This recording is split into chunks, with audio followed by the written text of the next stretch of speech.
start at 7. Says I'm live now. Says I'm live now. Okay, well, you've got 5 people waiting, so how do I check this for you?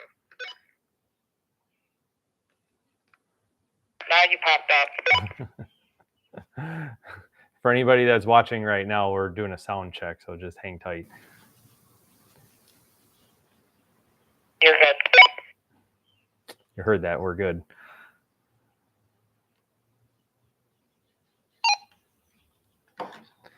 And we'll get set here. Turn down the phone.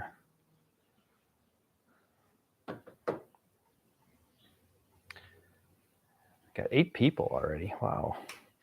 If any of you guys are, well, if anybody's new, I know I had a couple people actually ask about, oh, I've seen your YouTube lives, but how do I ask questions or type questions or anything? I don't know what it looks like for you guys, but for me, on the right-hand side of the screen, there is like a chat area where you can type at the bottom and then just hit enter and it should pop it up. If you want to try to give that a shot. And if anybody's out there listening right now, feel free to type in, make sure that everybody can hear me okay, and, you know, just say how you're doing.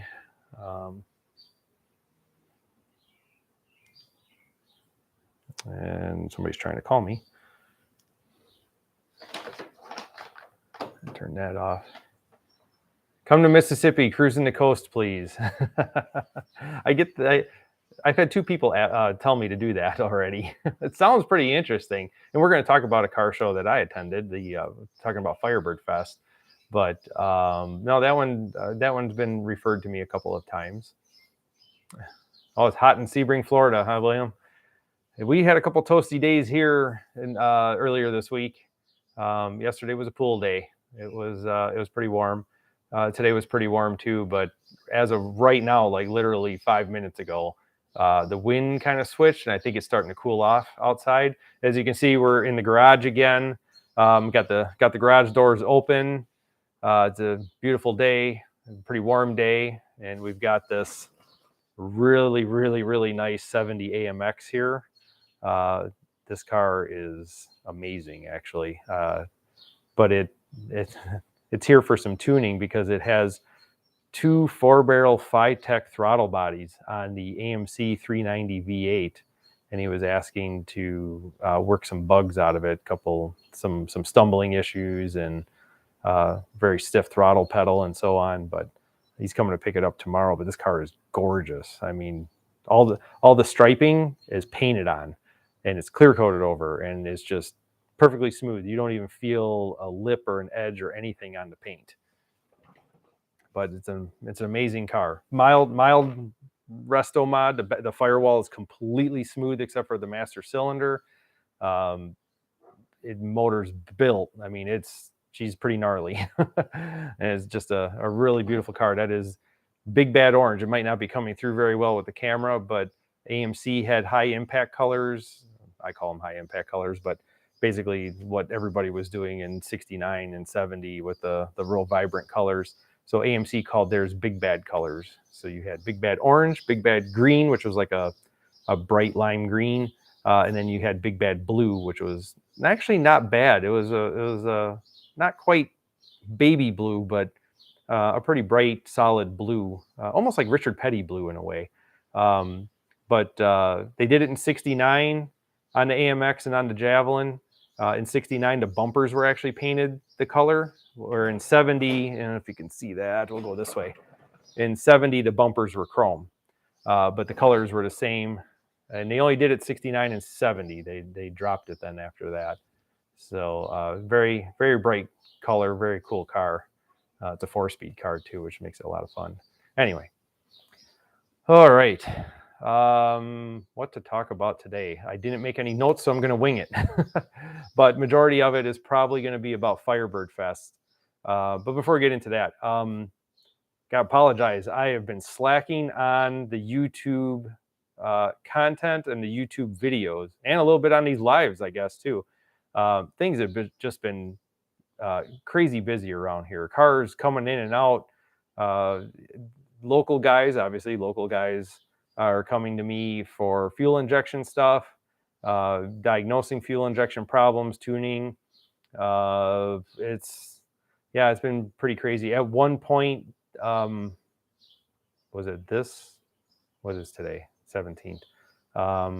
Earlier this month, maybe late May, we had a lot of Trans Ams here, a lot of turbo cars here. But two of them left last Sunday. One left on Thursday morning. So we dwindled that down, and we have another one here right now. That's a 80 pace car that we're putting back together and getting it up and running for the customer. So yeah, it's been pretty crazy lately. So, and it's not like I didn't want to put any YouTube content out there, any videos and stuff. Like I said, Firebird Fest, I was trying to record video for Firebird Fest, but things were kind of happening. And just, to take the time to whip out the phone and record a bunch of stuff. I was almost thinking of doing like some kind of photo montage and just kind of putting a bunch of photo clips together and making a YouTube video of that. Between that, what else? I shot some video of this pace car that I just got, just to kind of show what to look for when somebody else has been in there and restoring the car. Like for instance, the EGR fitting was brazed or welded to the intake manifold, probably because it broke. Just, stuff like that, kind of things to look for maybe if you're looking to buying one. But yeah, so it's been kind of nuts. I really want to get some more YouTube videos for you, but been working a lot trying to get these cars done for the customers, because 'tis the season. They want to be driving. William's already asking, any update on info for the aluminum 301T intake you purchased, or any history on it? Maybe a little bit more information. A friend of mine saw the video and he kind of had some knowledge of engineering stuff back in the day, or with Pontiac. And if I recall, there actually, it's hanging on the wall. What does it say? 2D11504. That intake manifold. So he said that the D was developmental. That was what the D stood for. So it was some kind of developmental work. I keep saying work order, but project number, whatever you want to call it. He actually claimed that the SP stood for special products, I think. Actually, I'm going to look that up before I even speak. Because if you recall in the video, it said SP on the on the cylinder heads on one of the exhaust ports, which I said, usually there's a T on there for a turbo, but there was SP cast into it right above it. And let me look his text up real quick, because I don't want to misquote it. Geez, I got a lot of text messages today. He said, oops. SP stands for special projects. Probably, he mentioned somebody to get a hold of. And in general, D stands for developmental project and developmental part number. So good information there. It sounds right to me. I would believe it.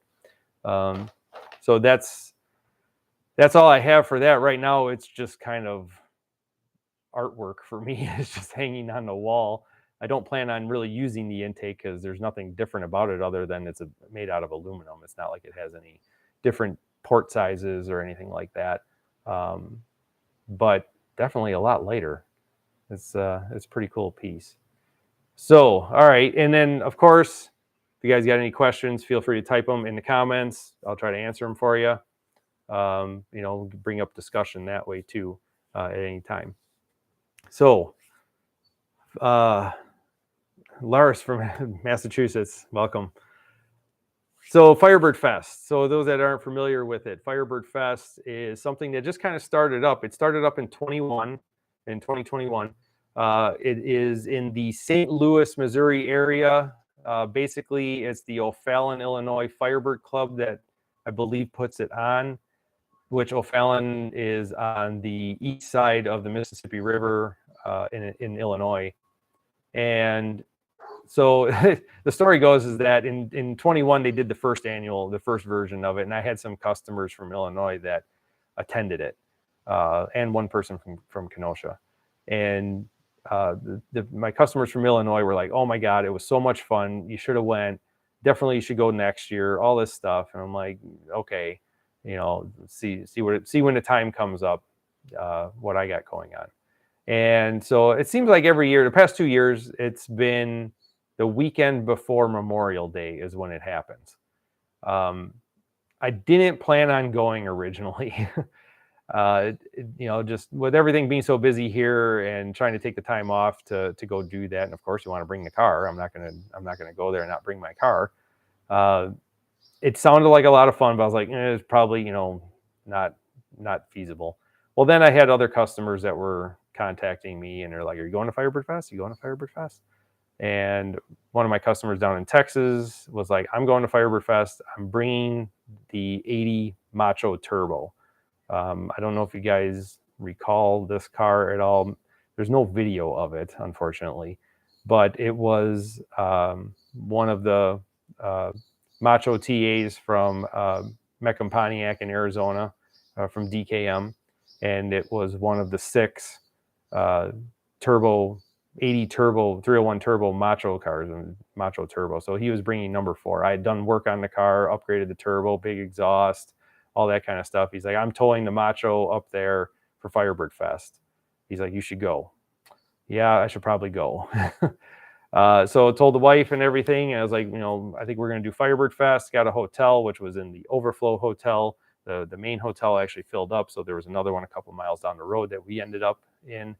And my Illinois customers, they said that they were getting a group of Firebirds together. They were meeting down in Illinois. I was free to join up with them. And then we would carry out to make our way out to O'Fallon. It was so Thursday morning. I made the decision to trailer my car. I made some changes to it, appearance changes, which is highly unlike me to do that. But I kind of re-pinstriped it and put the gold pinstriping, fixed that up a little bit. Biggest thing was I changed the wheels on my car, made an appearance change on it with some, I don't know what you want to call them, some Cyclone or Western style wheels. You guys may have seen the pictures on Facebook for Firebird Fest. Excuse the hammering from my neighbor building his deck.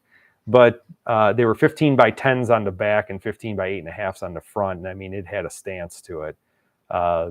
Gave it a nice 70s vibe. I was really enjoying the look. We loaded it up on the trailer and headed down to Dwight, Illinois Thursday to meet up with everybody down there. Mike and Valerie were my customers. Valerie has an 81 Daytona 500 car that I did some work on.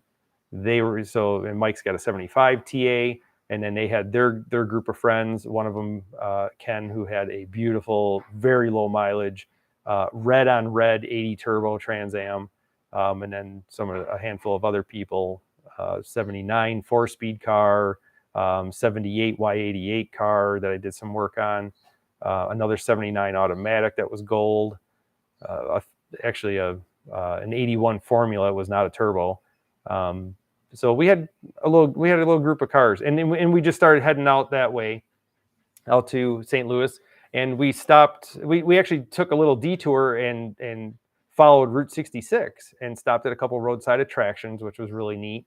It was kind of fun. We broke it up a little bit and whatever. Yeah, it took a little bit longer, but that's okay. And just headed all the way out.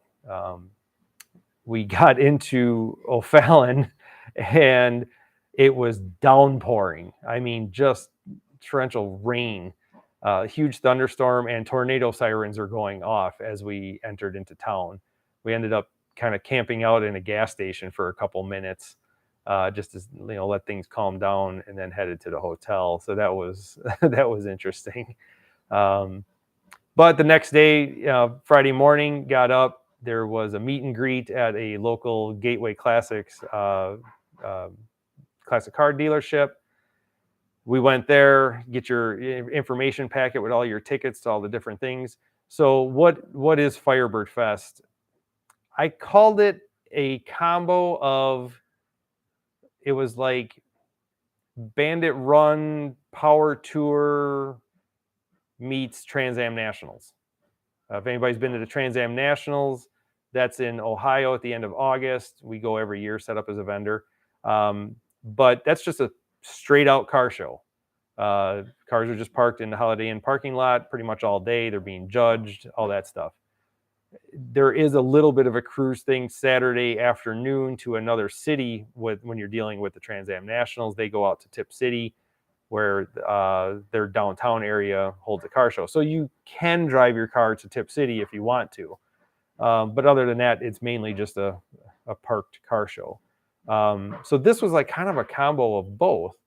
And it was really interesting. So like I said, we went to Gateway Classics in the morning, where they grouped cars by year, but not individual year. So it's like, here's the first gens, this is 67 to 69 Firebirds. And then you got your early cars, 70 to 76 or something to that effect, and 77 to 81. And then it just kept going up. So the reason they were doing that was that you would display on your dashboard what year you're, and the O'Fallon Firebird Club members would go around and they would select one car for every year to be in what they call the Legacy Cruise. So the Legacy Cruise, they would line up all the cars in order of year, the ones that they had selected, and they were the ones that led the group at around 12:30 or so in the afternoon to the next destination that we were driving to, which happened to be the Lewis and Clark Museum, which was right on the Mississippi River. And we had tickets to go through the museum that were part of our packet. And that was actually pretty interesting too. So we were at Gateway and got to go through Gateway, see the cars for sale inside Gateway Classics.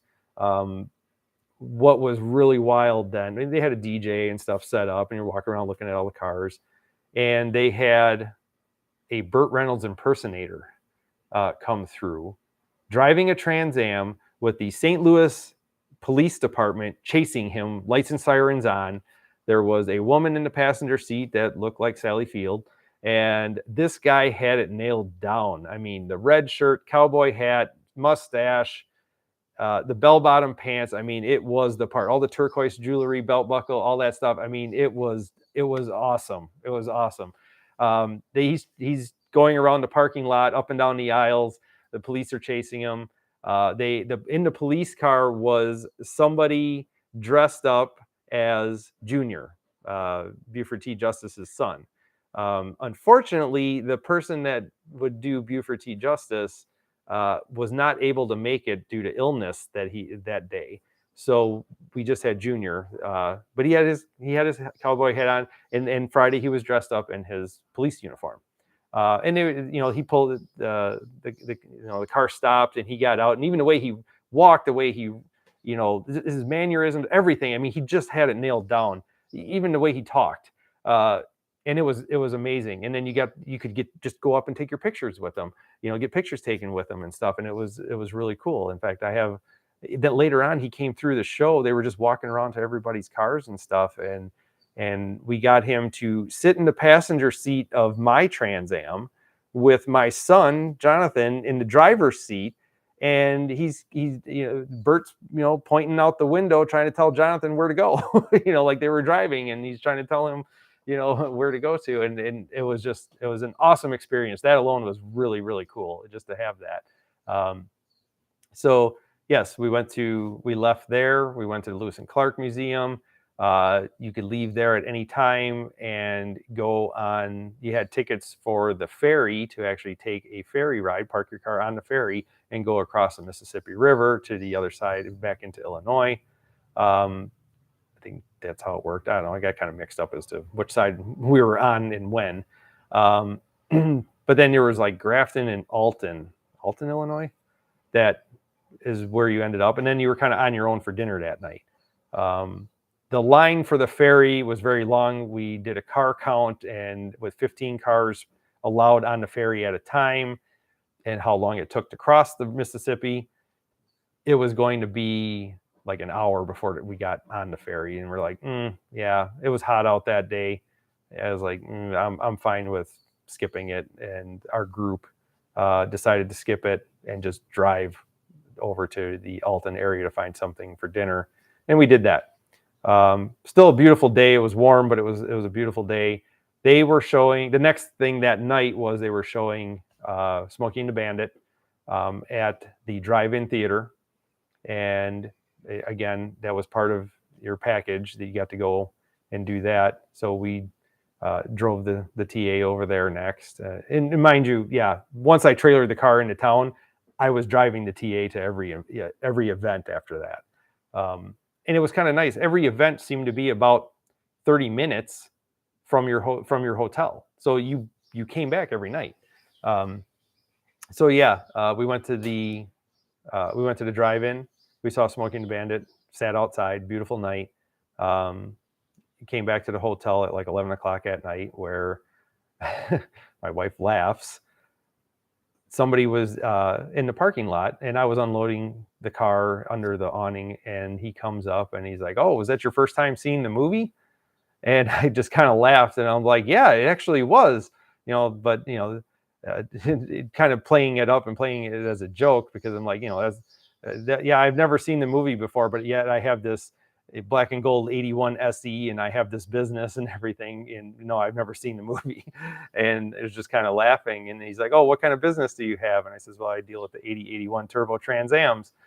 And he's like, "Oh, really?" And then he just stopped and he looked at me and he goes, "Are you from Wisconsin?" And I was like, "Yeah." And I had the TTA shirt on.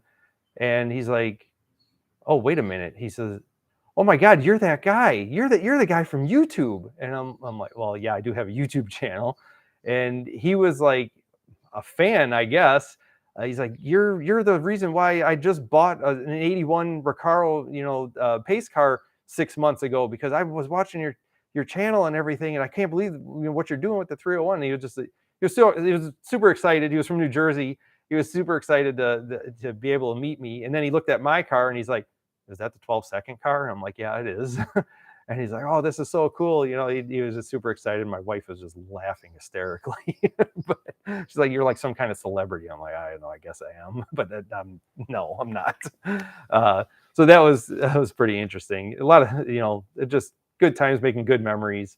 The next day we were going to go to Gateway Raceway, or whatever they call it, which is on the Illinois side. There is a NASCAR track and drag strip. We were going to drive on the NASCAR track, but we got more storms that came through overnight and into the early morning of Saturday. So it's canceled. No, wait, it might be back on. I think it's canceled. And we didn't know what was going on, and you had to be there super early. And I was like, the weather looks really bad. I'm not even going to bother. There was this very small window of opportunity to go out on the racetrack, and some people did get to make laps before track officials shut it down and kicked everybody out because of the weather that was coming. And it did. The weather came. It came through there. It rained again, pretty heavy. But the afternoon schedule was showing that we were going to go to Waterloo, Illinois for a car show. The town of Waterloo was closing off their downtown area to allow us all to come in and park our cars and enjoy their downtown area. They had a lot of shops and restaurants and bars and everything like that. So the weather looked like it was going to hold out for Waterloo. Waterloo was back on. That was going to be happening. We were meeting at a Walmart in Waterloo. There was a lot of cars. I think somewhere around 240 cars was the count for Firebird Fest. So we all met there, had kind of a police escort in a way. They blocked off roads for us and everything so that we could all stay together and actually drive into Waterloo. And it was pretty interesting. It's like the whole town was waiting for us. People were outside their houses, outside their businesses, lining up the road, taking video, waving, taking pictures. It was amazing. You're just this big parade of Firebirds going into the downtown area.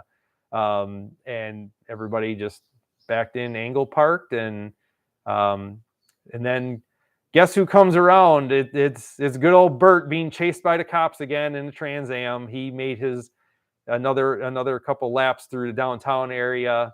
It was hilarious because Junior was there again, and now he had a tux on in his hat and everything. Unfortunately, Buford T. Justice wasn't there again. He couldn't make it. But it was awesome. And hung out down there. But after that storm rolled through, it was 55 degrees. It cooled off a lot that next day. So it was a lot cooler. Hung out there, had dinner out there, and then made our way back home or back to the hotel. Nothing was really going on. I think there was like a ZZ Top tribute band that night at the other hotel, but we didn't end up going to that. Sunday morning, it was Grant Farm, which was like a bush property for like Anheuser-Busch. It's almost like a zoo. I think it turned into a zoo basically. So that's where we were meeting for that. That's where like the kind of farewell ceremony was going on. There was something else that happened earlier in the morning that we did not go to. I forget what it was, honoring military troops or something. I think it was a cemetery of some sort. But a lot of money was raised. It was all charitable donations and stuff. They raised a lot of money for, I think it was Kids Rock Cancer was the name of the charity that they were donating to, and they donated over $10,000 to them. That's how much money they raised over that weekend, which was just amazing. I mean, that's awesome. Anytime you can do something like that. But yeah. So anyway, wow, 26 minutes of me rambling. It was an awesome time. I almost regret telling you guys how cool it was to do, because that just means more cars are going to show up next year and it's just going to get busier. But no, that's good. That's good. I mean, more cars, they can raise more money for charities. So yeah, it was Rod, I hope I pronounced his name right. Rod Haffer was the one that put it on. He did an amazing job. Hats off to him. I mean, it was really cool. It was a great experience. I love anything where I get to drive my car and other people get to drive their cars. And to me, I like to see the car in action. I like to be able to drive my car. My car is not something very pretty to look at when it's standing still, but it sounds amazing with the turbo whistle and everything. I want people to experience that. I want to see other people's cars and experience their cars, how they sound, how they look, how they perform. That was a really, really good time. So, and the wife's locking up her car. So yeah, that was Firebird Fest pretty much in a nutshell. Loaded up the car Sunday, drove it and towed it home. But car did awesome. It never gave me a problem. It never broke down. It did have a little bit of trouble on the first night where it was hot and we were driving on the interstate and trying to keep up with the rest of the cars that were in our group. Temp started to climb. The coolant temp started to climb, but we slowed it down about 5 miles an hour and it kind of came back a little bit. It might have been a little bit in the tune. I might have had it a little too lean, but that was, I never had a problem with it. Any issues of it breaking down. There was, I was called upon to help out somebody at the show. So there was a few turbo cars that were there, and I was keeping track and seeing if I knew any customers. It's always great to meet the customers face to face that I've never met before. A couple pace cars, 80 pace cars that were there, so I was putting my business card on them and stuff like that. So right before the Legacy Cruise is about to start and everybody's kind of getting ready and lined up, we're going to leave Gateway and head out to the Lewis and Clark Museum. I hear a car that won't start. And I look down the aisle and it looks like this 80 pace car down there won't start. And my customer Barry that was with me with the Macho, he's like, "You better get over there." And I was like, let's just wait and see. Maybe it's just flooded. Let's see if he gets it started. So you just hear it crank, crank, crank, crank. Starter's turning over. It won't fire up. It won't run.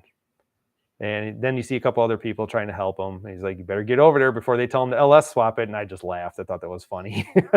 And I says, "All right, I'll go over there." So Barry came with me and I introduced myself and I says, "What seems to be a problem?" And he's like, "It ran fine here." He says, "No, I can't get it started." And I was like, "Okay, do you mind if I take a look at it?" "Sure, go ahead." Kind kind of checked some things over and made sure it had fuel. It did. Tried to see if it was flooded. It wasn't. I says, well, I brought my tool bag with me. I have some diagnostic tools with me. I got a spark tester, some other things. I says, let me go grab it. I'll come back, and we'll check some things out. So I was expecting it not to have spark. I figured the spark control box probably went bad. Ran and got my tool bag, went back, plugged in the spark tester, tried cranking it again, and it showed it had spark. And I was like, oh, it shows it has spark, it has fuel, but it won't start. Like, won't even try. The one time with the spark tester, it barely tried. And I was like, I wonder if the spark control box is just retarding the timing really bad and it just won't fire. So I had not a bypass board. I had the other end of the connector for the distributor that I had looped the wire in it. And so I plugged that in and car started up and ran. And I was like, here you go. Just, he goes, what do we do now? I says, you drive the car the rest of the weekend, enjoy it. I says, when you get home, you call me up. I'll sell you a bypass board. I'll send it to you in the mail. You send me back my little bypass that I just plugged into your distributor, and we'll go from there. And he's like, well, I'm in St. Charles, Illinois. I'm not far from you. I'm just going to send you the whole car and have you do whatever it needs. And I was like, fair enough. We can do that. And I talked to him when I got home Sunday. Monday morning, he called me. He says the car's never started so easy the whole time I've had it. It worked flawless the entire weekend. He's like, let's schedule, when I can bring the car over, and we schedule a time for that. So that was pretty cool. So anyway, let's look at some of the questions that we have coming in. So there was a Macho 301T produced back in the day. Yes, there was. There was only 6 made by DKM. The one I worked on was number 4, which is Atlantis Blue? Tahoe Blue. Tahoe Blue and gold with tan interior. It's a hardtop car. I was dying to know, did DKM modify anything on the engine? The answer is no. That motor was completely stock. The only thing they did was the custom graphics, the 2-tone paint. It says turbo, Macho Turbo on top of the door, right underneath the door glass, or right underneath the glass, kind of right by the mirror. There's a stripe that comes off of the hood and wraps around, and it just says Macho Turbo right there. Like I said, they only made 6. So, and of course, they cut the front springs and lowered the front suspension and stuff like that. But that was pretty much the only mods that they did. Barry also has another Macho Turbo. He's got number 6, which was gold with dark brown, that he's actually customizing and having painted and stuff. And we'll be getting that car too. And I'll be sure to make YouTube video when that car arrives, because we're going to be doing some pretty cool mods to that one too. Not sure what it is, kind of up in the air. We're still trying to come up with a game plan as to where we want to go, but it looks like a manual transmission might be in its future, which would be really cool. So yes, they did make a Macho Turbo, only 80. They didn't do it in 81. And excuse the dog, the neighbor's dog is barking for some reason. Did the guy from New Jersey ask for your autograph? No, he didn't. It was pretty funny though. Dan Jensen, caught you live again. Yeah, thanks. Sounds like it was a great show. I'll be at the TA Nats. Oh, Dan, you're gonna. Well, yeah, I met you at the TA Nats last year. Of course, you're gonna be there. No, good. Yeah, that'd be good. It'd be good to see you. The Dan Jensen, nice 70 AMX. Yes, big bad orange 70 AMX. It's pretty sweet. A lot of people are recognizing the AMX. This is the product of Kenosha. I mean, this car was factory assembled right here in my hometown. In fact, my grandfather probably did something that was used on this car. He was working at the plant. He actually retired from there. But he was working for American Motors back then. My father did too. He got hired in 72, and then I think he quit in 86-ish, somewhere around there. But yeah, everybody worked at the plant. I used to have a 69 AMX. It was the first true muscle car that I owned and restored. Mine was a 4-speed car also. So getting in this one, it's like, oh, it's like riding a bike. It's like, yeah, I remember this. I know how this works. But so what else? Well, we got some pretty exciting stuff. Let's see. Oh, Brooke Pitt. Hey, Brooke, how you doing? In regards to last month's discussion on restrictions, is there an advantage to running a larger diameter crossover pipe from one exhaust manifold to the other? Great question. Let me address that. In my opinion, no benefit. Why do I say no benefit? Well, the laws of physics. If you were to put a pressure gauge in the up pipe before the turbo, you'll find that you have back pressure, usually. That back pressure, when you have back pressure like that, you really don't, you have a resistance to flow. So a larger diameter pipe, it doesn't change anything. The turbo is your restriction because that's where the back pressure is coming from, is because of the turbo. So making the pipe bigger doesn't change it. It doesn't give you any flow characteristics. It doesn't really give you a performance gain. If anything, it might cause a little bit of lag, and I'll explain why. But the whole point of it is that you're, I love saying this, you're only as good as your next restriction. So that's why, to me, you keep upgrading the turbo on the exhaust side, and that you keep gaining power. So with the turbo being the biggest restriction, the pipe's not going to, changing to a larger diameter pipe probably isn't going to make any difference. In fact, I claim that it may hurt because you have, with a bigger pipe, the exhaust gases get an opportunity to expand. And thermodynamics, again, state that if you have hot gases and they're allowed to expand, they will cool. The heat, you want the heat to drive the turbo, because the turbo is being driven not only by exhaust pressure, but mainly is being driven by the heat is what's causing it.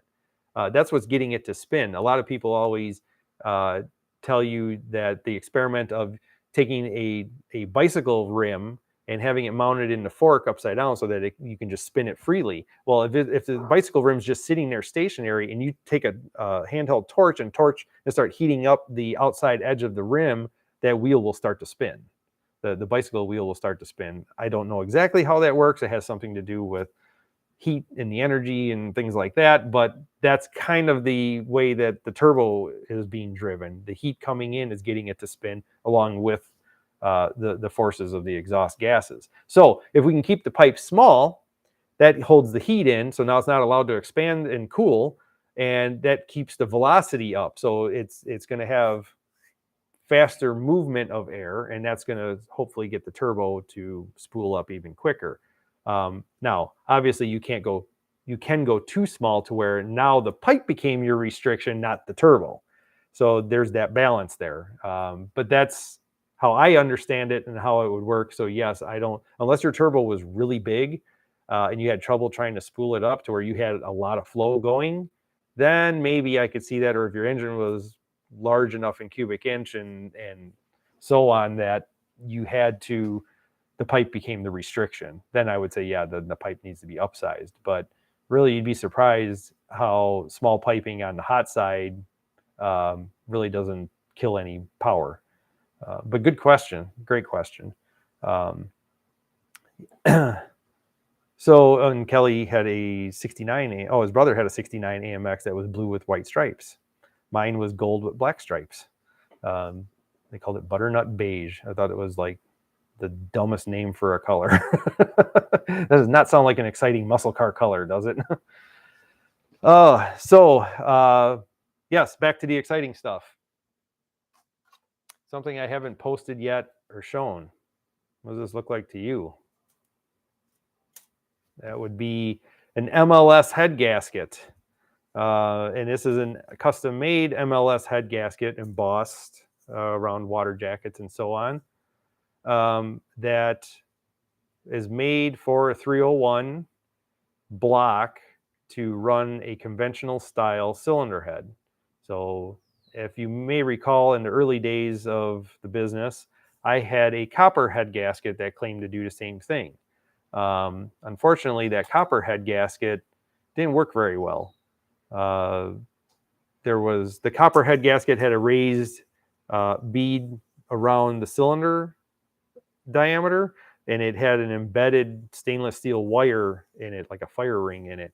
And unfortunately, it couldn't be compressed enough to seal the water passages, and it kind of caused some problems.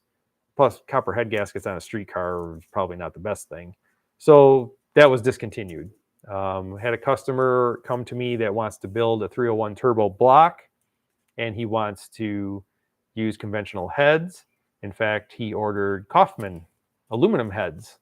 And I do like the fact of putting aluminum heads on the 301 turbo block versus cast iron due to gasket surfaces. The gasket surface is corner to corner, edge to edge on an aluminum aftermarket head, where if you look at a 400 head, it has scallops around the bottom, around the cylinders, and that interferes with these cooling holes. So we're going to be doing a roller cammed, Kaufman headed, custom intake 301 block. Not sure what cubic inch it's going to be because there may be a custom crankshaft involved too, but it's still, a lot of it's still up in the air. But I did have these made. I have 2 sets. One of them's already sold, obviously, to the customer with the Kaufman heads. The other set, I don't know yet. I don't know what I'm going to do yet. I'm still kicking that around. I do have another customer that is interested in them for his engine, but we'll see. We'll see. But this is something that's pretty exciting because I wanted to show you guys. Yes, 301 MLS head gasket. Now, I'm waiting for the question. Are you going to make an MLS head gasket for a stock headed 301? No. I'll come right out and say it. No. I mean, there's reasons for it. I have yet to blow the Felpro head gasket on my car. So in my mind, why am I going to make a very expensive MLS head gasket if my Felpro head gasket is not giving me a problem? That's the first part of it.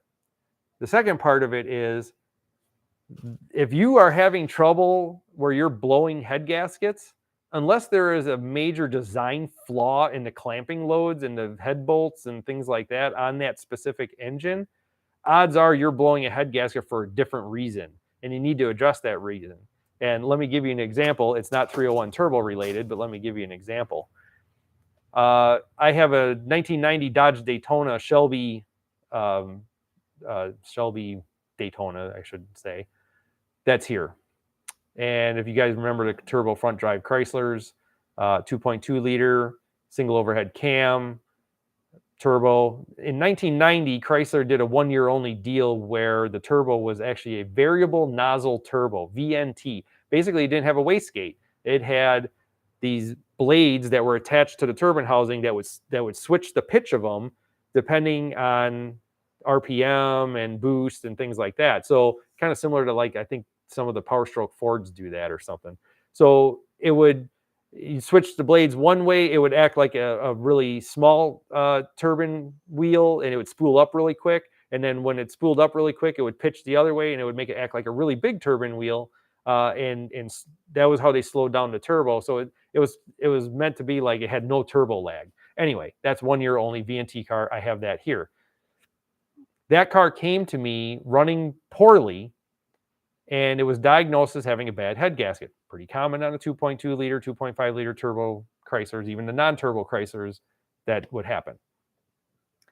Took the car apart and found out that the motor was built. It was 20 over, it had forged pistons, it had polished beam connecting rods, it had ARP everything in it, ARP head studs, ARP rod bolts, ARP main studs. Ton of work done to this thing. It smoked every piston, and it smoked the combustion chamber of the cylinder head. Why did it do that?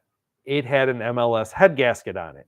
It had an MLS head gasket because it kept having a problem that it was popping head gaskets. So somebody said, well, we'll fix this. We'll put an MLS head gasket on it. And when that was done, nobody thought to look as to what was causing the blown head gasket. Why was it blowing head gaskets? Because it was running too lean. And because it couldn't, think of the head gasket as your fuse. It couldn't pop the fuse. So it just torched everything inside the motor. So that's the reason why I don't want to make an MLS head gasket for a stock-headed 301 turbo, because I'm not having a problem with them blowing. If somebody is having a problem blowing head gaskets, you're probably getting into detonation. You're probably running too lean. You're probably running too much boost. Something may be off on the tune. I mean, I'm not saying that you can boost it to the moon and do infinite amounts of boost and it's going to hold. I'm just saying that so far I haven't found its limit, but I'm also being very conservative with everything as far as the tune. I'm not running high timing. I'm not running, I'm at 17 pounds of boost. I'm trying to keep the intake temps cool. And I don't rev it past 5,000 RPM really. And I don't get into, I'm not trying to get into detonation. I popped the head gasket once on the original motor for my car. I did not, the head gaskets were whatever age they were. I have no idea how old they were. They were stock head gaskets, but I was screwing around and it got into detonation and I didn't correct it fast enough, or I let it hammer one too many times when I shouldn't have, and it smoked the head gasket out of it. So that's where I'm going with that, and hopefully it makes sense. But no, we're trying to, you know, see where we can go and trying new things, trying new avenues, and you know, it's hot rodding. You try everything. Let's see. Dan Jensen, should I be getting John's engine back from the machine? Oh, I should be getting John's engine back from the machine shop soon. Those Cometic head gaskets look interesting. Well, you know the situation with that. I don't know if John's going to want to convert to conventional heads or not and go with a custom intake. I don't know. Maybe you want to ask him, but William, do you happen to know the reason why the Turbo 301 was not offered with a 4-speed? I don't know the exact answer. I do know that in 1980, the Trans Am was not offered with a 4-speed at all. All the Trans Ams were automatic cars. 81, the 4-speed did come out, but only on the 305 Chevy V8. My assumption would be that it was emissions related, that deacceleration and everything with a stick shift car caused them to run a little dirtier, and with no computer controls or anything at the time, it was just easier to leave it as an automatic. The other side of it too is usually with a stick shift car and a turbo, sometimes there's the possibility that you lose boost in between the shifts when you let off the throttle. That you're building boost, you're off boost, you're building boost, you're off boost. Whereas an automatic car, it's just always on. You know, it's always under load, shifting up through the gears. But I think it's more emissions related, honestly, is why that happened. I do have some customers that did convert turbo cars to 4-speeds or manual transmissions. I've sold them flywheels for it. Haven't heard back as to how it ran and drove and what it was like, but anything's fun with a stick shift. I think it would be a ball, actually. Dan Jensen, no, you're not going to let John know about that. Okay, fair enough. I don't blame you. Hold on 1 second here, guys. Get something to drink. So yeah, MLS head gaskets.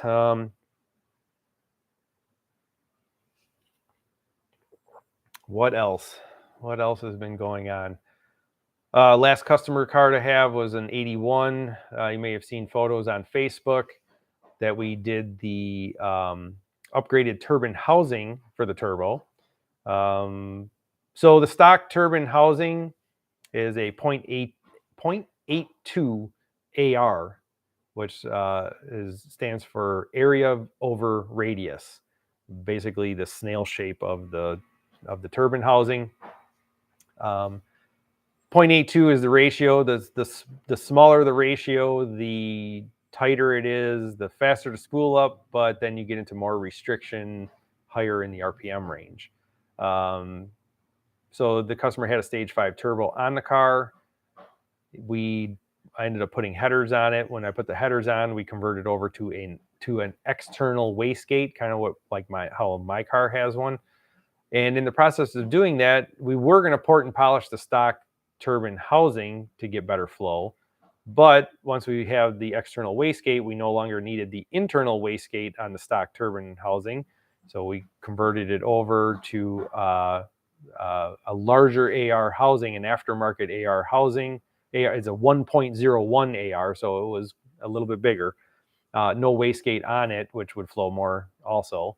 and that allowed for a V-band clamp outlet for the downpipe, and it was a 3-inch. So we actually made a 3-inch downpipe for the car that did convert to 2.5 once it got under the car, so it could hook up to the rest of the 2.5-inch exhaust that was on it. Very interesting. Car runs extremely well. I did shoot video of that car idling. I thought about posting up just a quick 15-second video, because that car has an 068 retrofit roller cam from Butler in it, and it sounds really cool at idle. That car runs really well. Didn't get a chance to go on the dyno. I called the shop by the time I had gotten the bugs worked out of it and everything. Plus, it was a last-minute heater core to be put in it before it got picked up. I called the dyno, and they were like, "We are so swamped with other cars, not even cars being used on the dyno. Just the shop is full. We can't even get to the dyno or have a car be put on it right now. Sorry." And I didn't get a chance to bring it there. The customer might take it to a dyno shop near him in Michigan and kind of see what it does. So it felt like it was on E85. It was making some boosts. I think I had it over 15, probably 16, maybe 17. And yeah, it was hauling. That's the next step on my car. My car is going to be getting that turbine housing next to try out. But yeah, if you guys got any questions, feel free to type them in there. What else was going on? Went to the drag strip with my car after we got back from Firebird Fest over Memorial Day weekend. A little Facebook group called the Kenosha Area Drag Racers had a bracket race at the local track. Took the TA out there. Tried running bracket with with a turbo car that, oh my gosh, I mean, your elapsed time is solely reliant on how much boost can you leave with, which isn't much when you're foot braking the car and your opponent is like ready to go next to you, and you're trying to get it up on boost and whatever. So there was a couple lazy 60-foot times that I luckily somehow miled an hour and beat the opponent. I made it into the semifinal round, where for some reason I was in front of the guy and decided, nah, I'm not going to let off or hit the brakes. I'm just going to ride it out, and I went too fast. It went 13.16 on that run on a 13.24 dial, and so she still got low 13s, high 12s working for it.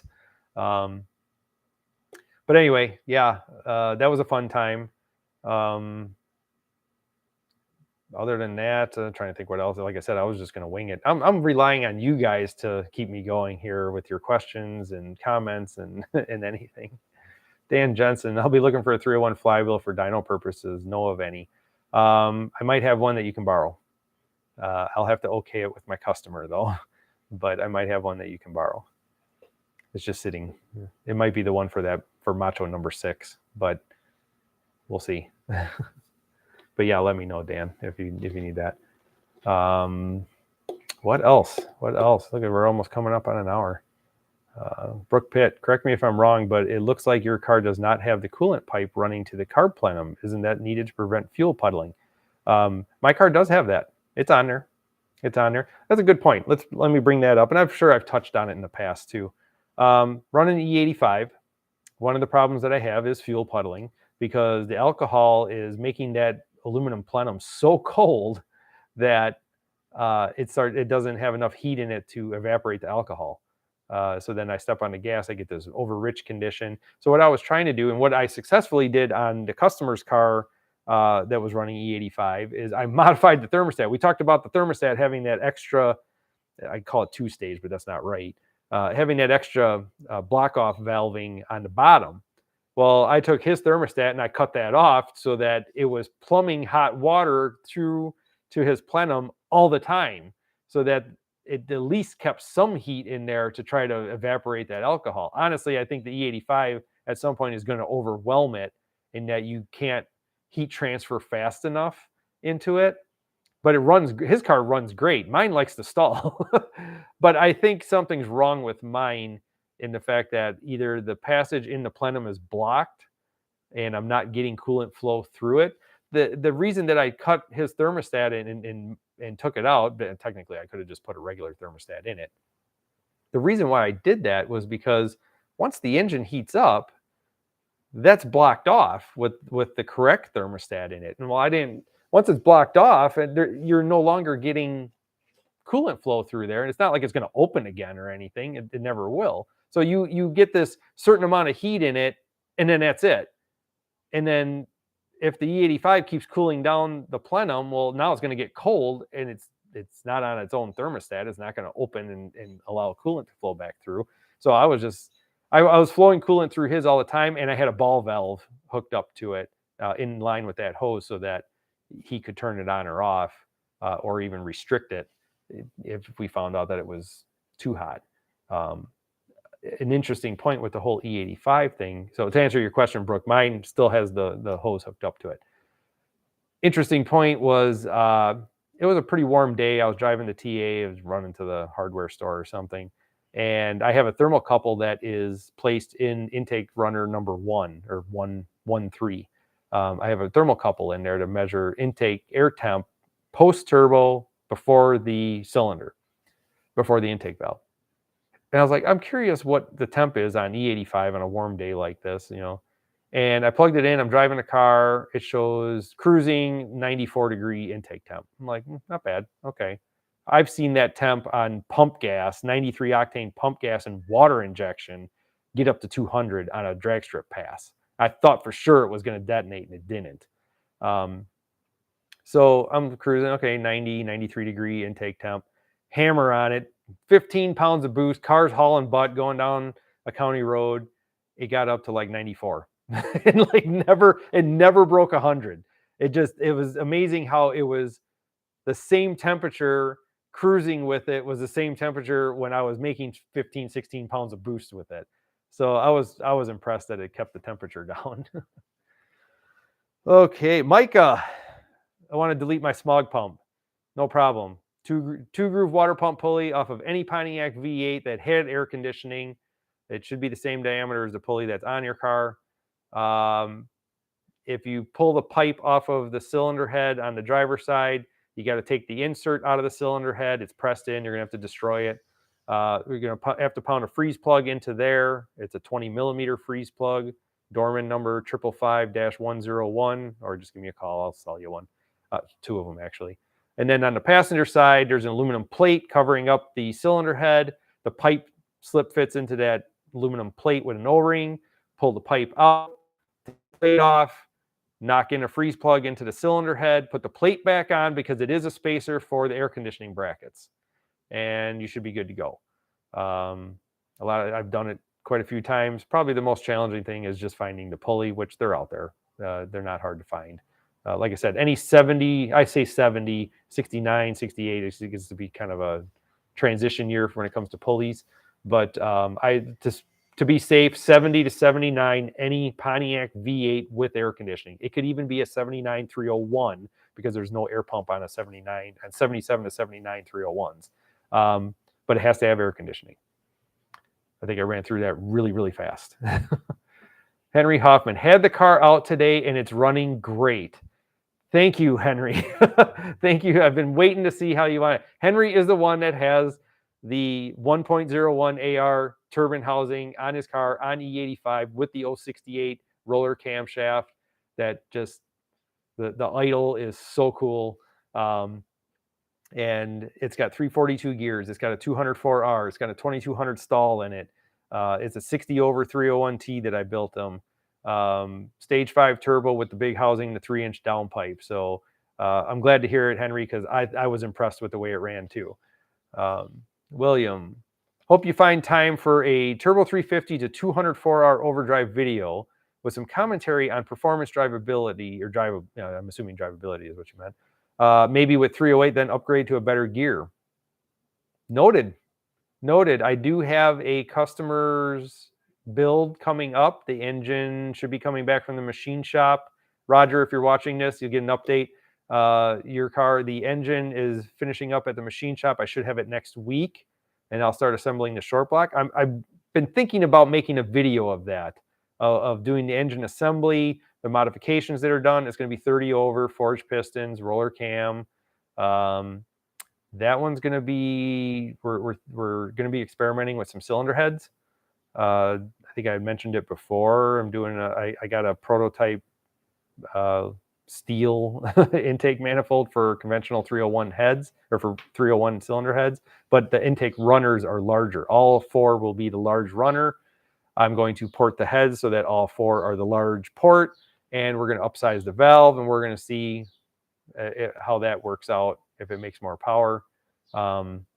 Again, you're only as good as your next restriction, so I'm trying to eliminate what I think is the next restriction. But that car is also going to get a 204R. It has 308s in it right now. I'll talk to the owner, see if Roger wants to do something like that. Maybe we put the 200 in it, drive it around with 308s, and then switch over to the 342s. It's going to be interesting. I often thought about that, what 308s and the overdrive, how that would be. I'm assuming the RPM is going to be in the basement in overdrive, be idling down the road. Dan Jensen says he'd love to watch that. Duly noted. Duly noted, for sure. What else is going on? Let's see, I got 19 people on here. That's awesome.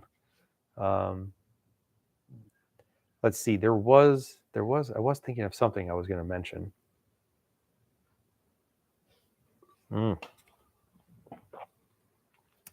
Check this out. Learn something new. Learn 2 things new when it comes to 301 turbos.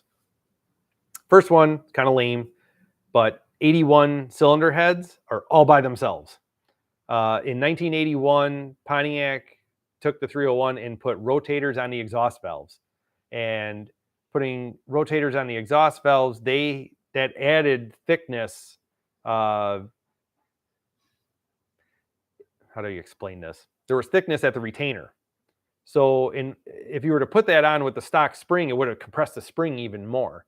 So to get that freestanding height, not fully relaxed, but an installed height, some predetermined amount of compression when the valve is closed, they machined the pocket in the cylinder head deeper so the spring went down farther into the head. I had no clue of this. I'd never really paid attention because I always just sent the heads out to be machined and have them done.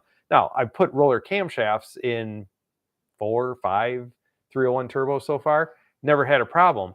I sold a roller camshaft setup to a customer in California. He was having a machine shop do the work, and they're like, these springs don't fit. And I'm like, what do you mean they don't fit? Come to find out, he's got an 81. It had rotators on it. I started digging through my stash of parts, and I'm like, oh, this is interesting. So we're in the process of figuring out how to retrofit roller camshaft stuff for 81 heads. I'm working on that with my machine shop. I think we've got it figured out. We just have to come up with spring numbers, but it's looking like we're going to be doing beehive springs to make that work. We're trying to not have to use shimming. I think we can possibly get around that. So that was the first interesting thing about 1981. The other interesting thing about 1981, I'm going to call out my customer down in Florida, Robin Baylor. Robin Baylor and we had quite the educational experience with his car. He's got an 81 Daytona 500 car. He bought a stage 5 turbo with a ported and polished turbine housing. He's done some other modifications to the car, large downpipe, water injection, manual boost controller, all that stuff. He's still running the computer. He's still running the 81 computer, the computer-controlled carb. I rebuilt the carb for him. And he did an awesome before and after type dyno comparison for me at the shop down in Florida that was doing the work for him. So he shows a pretty big improvement, just like how I would show by just switching out the turbo. Same boost pressure and everything. Not only did the peak number go up by, I forget what the number was, but it was kind of the same thing that I was experiencing, 30, 40 horsepower to the rear wheels, but the curve alone was just huge. Like there was a big gain. There was even a higher gain than 40 horsepower at other areas, but that wasn't the peak. So he had, I think, close to 70 horsepower gain somewhere else in the curve, but obviously that wasn't the peak number though, but it was a larger gain. So he was super happy with it, but his numbers seemed a little bit low to me, but it could have been the dyno, it could have been the weather, it's humid in Florida, all that stuff. we started chasing something because his mechanic tried to, I asked him where the timing was, and he's like, well, I have it set to the factory 6 degrees. And we started doing this experiment where you would rev the engine up and see what the timing was showing, but it's all computer controlled. I'm just recording whatever the computer is showing. Usually you would disable the computer side of it and set your base timing. Well, the odd part is that he was setting base timing at the stock 6 degrees. He'd plug everything back in, computer took over. He'd shine the timing light on it. He lost 1 degree. It was at 5 at idle. I'm like, 5? Why did it go down? I was like, what is it at, 2000 RPM? 20. 20? I'm like, that is awfully low. Is it even working? So we ended up chasing our tails, and I'll try to keep it short. Basically, we tested everything, and I really learned how the 81 system works. You are basically, with the 7-pin ignition module, there's a 5 volt reference that goes out to it. Once the engine's running, that's coming from the ECM. It switches over to timing mode. It's accepting timing information from the ECM at that point. All this stuff is going on. And then we were finding out that it was heavily dependent on map sensor readings. So engine vacuum at the map sensor. But everything he tried, he lost 1 degree after setting base timing and plugging everything in, and he only had 20 degrees of timing when he would rev the engine. And I sent him another map sensor. I sent him a known good computer. I sent him a known good 81 distributor. Hi, honey. What's up? Oh, did you want to join? No. Okay. We tried everything, sending him all these parts. Do this, do this, do this. Finally, he was posting it on the 301 Garage forum.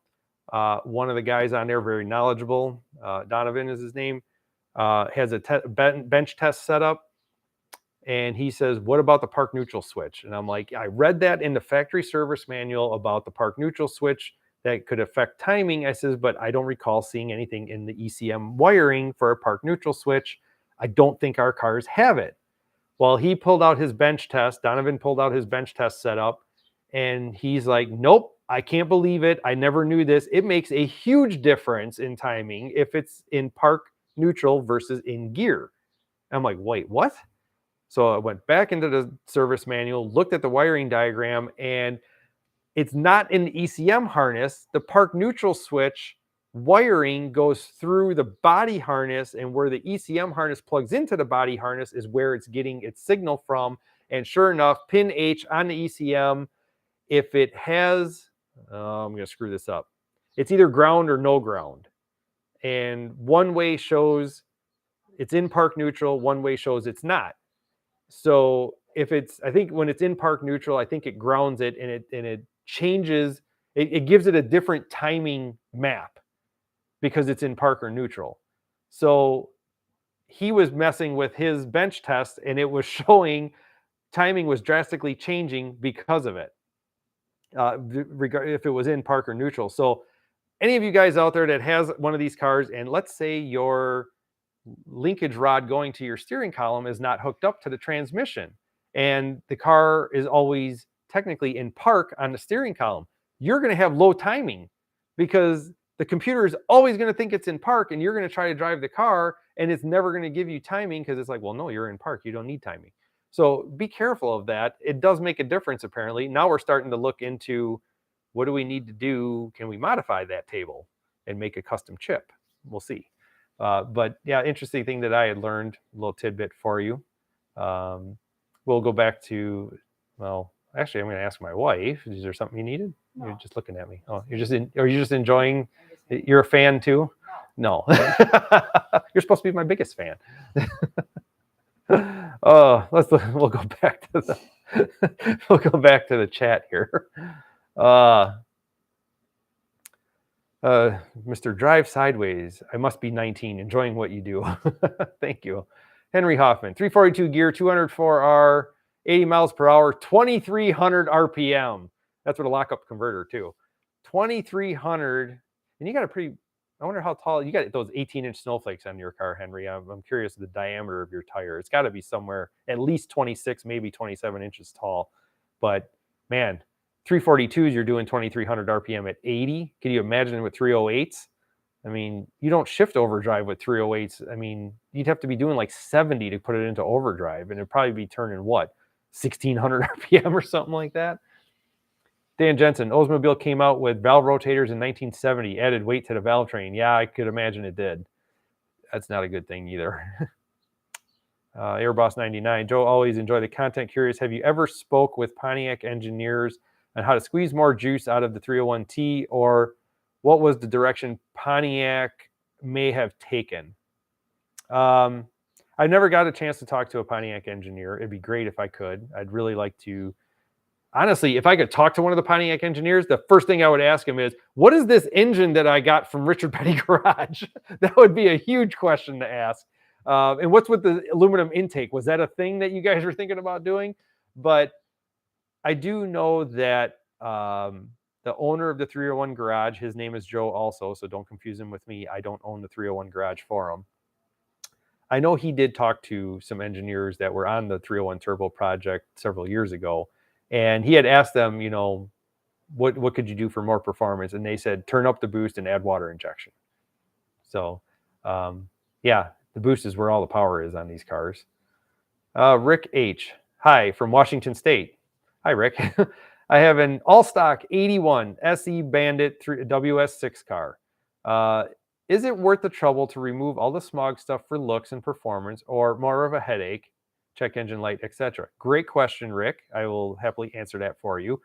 Let's go over something about the 81 with the computer control. What, trains here. What can you unplug that won't upset the computer, and what will and won't upset the computer if you disconnect it? Your main inputs and outputs that will set a check engine light with the computer: oxygen sensor, throttle position sensor, manifold absolute pressure sensor or MAP sensor, barometric pressure sensor. Looks like the MAP sensor is right next to it. That's basically just to tell the computer how much elevation you're at. Mixture control solenoid on the carburetor. You unplug that, instant check engine light. Throttle position sensor, that'll set the check engine light. You will get a check engine light for the vehicle speed sensor. It's mounted on the back of the speedometer head. Some of you guys may experience a check engine light that pops on and then goes off when you're like on highway speeds and stuff. It's probably the code for the speed sensor. Those are the main ones. What can you unplug that won't affect the computer, won't set a check engine light? Idle speed control motor that's mounted on the front of the linkage of the carburetor. You can unplug that, doesn't care. The two connectors that are on the back of the air pump for the air management valve, doesn't care. Your unobtainium, hard to find, always broken, red canister purge solenoid on an 81, can unplug that, doesn't care. EGR solenoid that's mounted on the thermostat housing bolt, unplug that. What other electrical connectors am I missing for ECM stuff? I'll probably think of something else. I may have missed something, but that's the gist of it. Is it worth disconnecting the stuff or removing the smog pump stuff? For performance reasons, it's really, I don't think you're really gaining anything. Aesthetics, you're gaining a lot. I like the way it looks without that stuff. You get to see more of the intake manifold. You see more of the engine. There's not all these vacuum hoses, that big air management valve hanging around. You know, I hate opening the hood going, hey, here's my air pump. It's like, that's dumb. So yeah, you can eliminate it. It's like I explained before, and I'll say it again because somebody else had asked about it. 2-groove water pump pulley from any 70 to 79 Pontiac V8 with air conditioning. It could be another 301. It could be a Pontiac 350. It could be a 400. It could be a 455. It's got to have that 6.5-inch 2-groove water pump pulley. Why the 2-groove water pump pulley? Because right now on a 301 with an air pump, the air pump is driven by the crankshaft and it wraps the alternator. So the alternator is driven off of it. So if you take that air pump off, you got nothing to drive the alternator. That's why you need the 2-groove, the second groove in the water pump pulley. You got to put freeze plugs in the front of the cylinder heads to block off where the air pump tube is. And you need to keep the aluminum bracket on the passenger head because it's a spacer for the air conditioning. If you really want to take it up a notch, you can cut the ear off of that cast aluminum bracket that was originally being used for the air pump mounting, and you can cut your alternator bracket, the ear off of that for the air pump, grind it nice and smooth, and it will look like it never had one on there. It really cleans it up really nice. Great question. Thank you for that. Thomas, Tommy, Tommy, man, the Brewers are not looking hot right now. Hey, Joe, good to see you back on a live stream. Okay, thanks, Tommy. How's the car running for you down in Florida? I bet you it's loving it in Florida, isn't it? Brook Pitt, just deleted the smog on my 81 pace car. No check engine light. Nope, you won't get one. Oh, the other connector that you can disconnect that will set the check engine light. If you unplug the distributor, the flat 4-pin connector that's running your timing control, if you unplug that, it will trip the check engine light. And you'll have no timing, so don't do it. Laris, any plans for stage 6 or 7 turbo? And by the way, had a 72 Javelin with a Monster 232 6-cylinder. Those 6-cylinders were quite stout little torquey things, weren't they? I love the big body Javelins. I never owned one, always wanted one. Thought the dashboard was just the coolest thing in the world. Any plans for stage 6 or 7? No. Let me explain real quick the whole stage nomenclature. It's not meant to be like one step above the other. The only reason that they're named, because technically I don't have a stage 2 or a 4 or anything. The reason that they're named that is that's the name of the exhaust wheel that's put in it. So the stage 3 has a stage 3 exhaust wheel in it. A stage 5 has a stage 5 exhaust wheel. There is no 2 or 4. And I wasn't trying to do it in any kind of order. It's not like PlayStation, 1, 2, 3, and 4 or something. But with Henry Hoffman's larger AR housing turbo, that is the next step. That would be the next upgrade. I don't know what I would call it yet. If I were to offer it, I was thinking stage 5 plus, but I don't know, maybe you guys can name it and come up with something. Oh, hour and 16. It's a lot, but we still got 20 people on. One of them's me. Oh, okay. 19 people are on because the wife's on. Oh, what else? Other than that, love to be doing some more R&D stuff for you guys. It's just been so busy lately with the car stuff, with working on customers' cars, which is going great. I love the fact that it's funny. I had a group of cars come in here that they all wanted kind of the same thing, get it running good. Something was wrong. They weren't happy with the performance. They weren't happy with the way things were running, and it worked out great. We'll answer Tommy's question here. I don't have to worry about just barely meeting California smog certification anymore. Maybe some tweaking can be done since you set everything up to just squeak by CA emissions. Yeah, that car needs more boost, Tommy. That's what it needs. It needs water injection and more boost. 01 Middleman, how's the cam coming along? Your R&D one. Okay, R&D cam. I did do a custom grind cam. Henry Hoffman was supposed to get it. It was a custom ground flat tappet cam that was a reverse split. So it actually had a little more duration than on the intake side than it did on the exhaust side. Ended up not using it. He went roller. Like I said, the 068 cam is what he went with.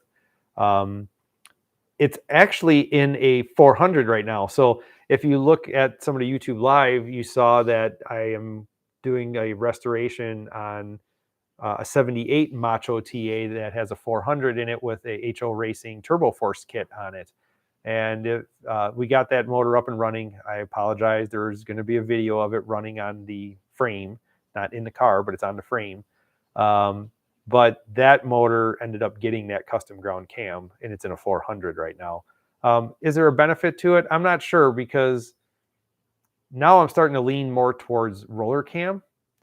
And I'm going to be, in fact, I just was on a phone call today with a very good friend of mine that's into the Pontiac stuff and making parts, about working on some kind of, what do you want to call it? Roller lifter retaining system, we'll call it.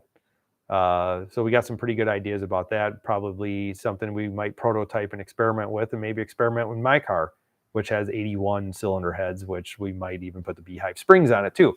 So yeah, we'll kill all the birds with one stone with my car. But I'll let you know how the 400 runs with that custom ground cam. Henry Hoffman, car pulls hard and keeps pulling strong. Yeah, it seems like it has no end with that car. That it's stout. I mean, yeah, I'm definitely getting that AR that 101 AR housing put on my car next, and we're gonna try it out too. So yeah, that's kind of what's going on there for the with the camshaft. Like I said, roller cam. The experimenting with cylinder heads, experimenting with the custom intake manifold, just to see if we can free up some horsepower on the intake manifold side. But yeah, well, I guess if there's nothing else, I could end it so that everybody can get on with their evening. And what do you think? And call it a night? Sure. Oh, wait, something came in. If you lived in Florida near me, I would volunteer to video all your projects for your channel. Retirement gives me plenty of time. If I lived in Florida, I would take you up on that. I could use a videographer to just document all that, so I can just wrench. What else did I say? I need somebody to manage my social media. That's what I need to. I need somebody. I got an Instagram account. I don't even know how to use it. I don't even know if I want to use it. People keep subscribing to it. I feel bad because nothing ever gets posted on it.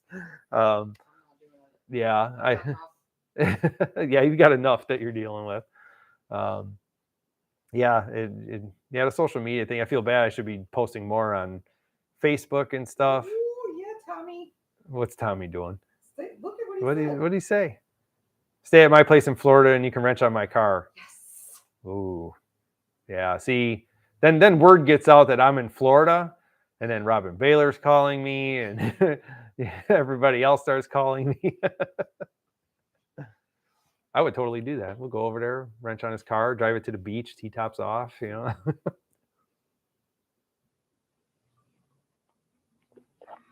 Oh.